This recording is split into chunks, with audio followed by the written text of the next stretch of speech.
Hello বন্ধুরা, তোমরা কেমন আছো? আমি তো বেশ ভালো আছি। তো আজকের ব্লগটা হতে চলেছে বেশ অন্যরকম। তোমরা আশা করি পুরো ভিডিওটা দেখবে, অবশ্যই তোমাদের ভালো লাগবে। তো চলো, আমরা ঘুম থেকে উঠে পেরেছিলাম প্রায় সকাল 7টায়। তারপরে আমি স্নান টান করে জামা টামা পরে মেয়েকে খাইয়ে নিয়ে গুছিয়ে একদম রেডি হয়ে নিয়েছিলাম। তো বাড়ির থেকেই টোটো নিয়ে নিয়েছি। তারপরে আমাদের রাস্তায় গাড়ি অপেক্ষা করছিল, উঠে বললাম আমরা গাড়িতে। আমরা আজকে যাচ্ছি চাকলা ধামি লোকনাথ বাবার মন্দিরে। তো বাবা লোকনাথের যেখানে বিরাজমান, তো সেখানেই সকাল সকালে বেলায় উঠে একদম পৌঁছে গেলাম। তো গিয়েই দেখো এখানটায় গাড়ি পার্কিং করার জায়গা, আমাদের গাড়িটা বাইরেই পার্ক হয়েছিল। তো তারপরে একটা জুতো খোলার জায়গা রয়েছে, সেখানে 5 টাকা করে টিকিট। সেখানে আমরা সবাই জুতো খুললে নিলাম। তো আমরা প্রায় 14-15 জন গেছিলাম। আমরা দুটো গাড়িতে গেছিলাম। আমার মা দিদা দেখো সামনেই যাচ্ছে। আর আকাশটা না বেশ মেঘলা মেঘলা ছিল সেই দিন। তো দুজনা খুব ব্যস্ত ছিল, বলছে পুজো ধরতে পারবো না, 12টা বেজে যাচ্ছে, শিগগিরই চল। তো দেখো আমি ঢুকে পর একটুখানি ভিডিও করে নিচ্ছিলাম। সামনের দিকটা এত সুন্দর আর পরিবেশটা এত সুন্দর ছিল, খুব ভালো লাগছিল। তারপরেই দেখো হঠাৎ যেমন মেঘ তেমন ঝোড়ো হাওয়া, এত ঠান্ডা হাওয়া বইছিল, মানে গাটা পুরো শীতল হয়ে যাচ্ছিল। গরম ছিল বেশ, কিন্তু হঠাৎ কিছুক্ষণের মধ্যে আকাশে মেঘ জমে আসলো আর এরকম সুন্দর একটা আবহাওয়া তৈরি হয়ে গেল। আর মেয়ে ওইদিকে দৌড়াচ্ছে, পেছন পেছন মাও দৌড়াচ্ছে। এদিকে দেখো মেয়ে ওর পাপার সাথে পেছন দিকে ছোট্ট একটা বাবার লোকনাথ ছিল, দুটো শিব ছিল, সেখানে গিয়ে একটু নমস্কার করে নিলাম। আর আমি একটু টুক করে ভিডিও করলাম আর নমস্কার করলাম। কিন্তু একটা কথা হচ্ছে, আমার ভিডিও কেউ করে দিচ্ছিল না। তো আমি আমার বরকে একটু রিকোয়েস্ট করলাম যে দেখো আমার ভিডিও একটু করো। তো আমরা এখানে লাইনে দাঁড়িয়েছিলাম কুপন কেটে ভেতরে ঢুকে পুজো দেবো তাই।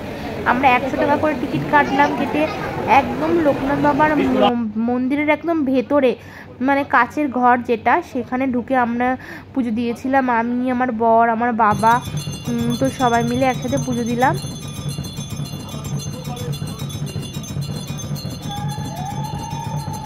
ঠাকুরমশাই এখানে দেখো আরতি করছে, ভীষণ সুন্দর লাগছিল ওখানটা। আমার মনে হচ্ছিল না যে আমি ওখান থেকে উঠে বাড়ি আসব বা বাইরে যাব, মনে হচ্ছিল আমি ওখানেই বসে থাকি, এত সুন্দর আমার ভালো লাগছিল। দেখছি সেই এত পরিমাণে বৃষ্টি হচ্ছিল, বৃষ্টির জল একদম মানে এই অবধি যেখানটায় বসার জায়গা। তো তারপরে একটু বৃষ্টিটা থামার পরে আমার বর আর মেয়ে দেখো ফটো তুলতে লেগে গেছে। ওদিকে আমার মা মাসি সবাই ফটো তুলতে ব্যস্ত। তো সবাই দেখো চারিদিকে ছড়িয়ে ছড়িয়ে রয়েছে, কাউকে আমি একসাথে এক জায়গায় ভিডিও করতে পারিনি, এটাই সবথেকে বড় ব্যাপার, তোমাদেরকে দেখাতে পারলাম না, তার জন্য আমি প্রচণ্ড দুঃখিত। তো তারপরে দেখো মেন মন্দিরটার মধ্যে তোমাদেরকে দেখিয়ে দিচ্ছি, এটা ঢুকতেই দান বাক্স, তারপরে এরকম সবাই ভক্তগণ বসে আছেন, এরা পরব পুজো দেবে, আমাদের আগে হয়ে গেছিলো। তো দেখো এখানে সবার পুজো দেওয়া মালাগুলো পড়ে আছে। তো ভেতর দিকে একটুখানি তোমাদেরকে দেখিয়ে দিচ্ছি, এই যে এই ঘরটার মধ্যে কিন্তু আমরা পুজো দিয়েছিলাম, একদম ঠাকুরের সামনে বসেছিলাম ভেতরে। তো বাইরেও পুজো হয়, বাইরেও অঞ্জলি হয়, সব কিছুই হয়, কিন্তু আমরা একটু মন চাইলো যে একটু ভেতরে গিয়ে পুজো দেবো বলে ভেতরে দিচ্ছি।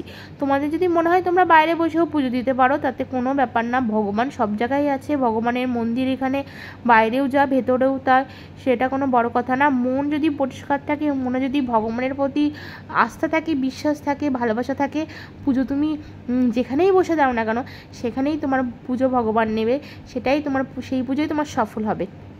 তো বাইরে বেরিয়ে আমি একটুখানি ভিডিও করছিলাম। আমি একদমই এই দিন ভিডিও করতে পারিনি, কারণ বৃষ্টি এমন বৃষ্টি হচ্ছিল যে মনে হচ্ছিল না যে আজকে আর ভিডিও করা কিছু সম্ভব হবে, মনটা ভীষণ খারাপ লাগছিল। বাট বৃষ্টিটা ভগবানের কৃপায় থেমেও যায়। তো দেখো ওরা উপরে উঠেছিল, আমি আর উঠিনি। তো আমরা ওখানে রাজভোগ প্রসাদও খেয়েছিলাম। তো বাড়ি আসার মুখে এটা রাস্তার ভিডিওটা। তো বাড়ি আসতে আসতে দেখো মাম্মাম পড়লো ঘুমিয়ে। তো আমার অবস্থা তো বেহাল। তো কেমন লাগলো ব্লগটা অবশ্যই জানিও। লোকনাথ মন্দিরে আমাদের সেদিন দারুণ কেটেছিল। আর অবশ্যই লাইক করো, কমেন্ট করো, সাবস্ক্রাইব করো, ফলো করো। বাই।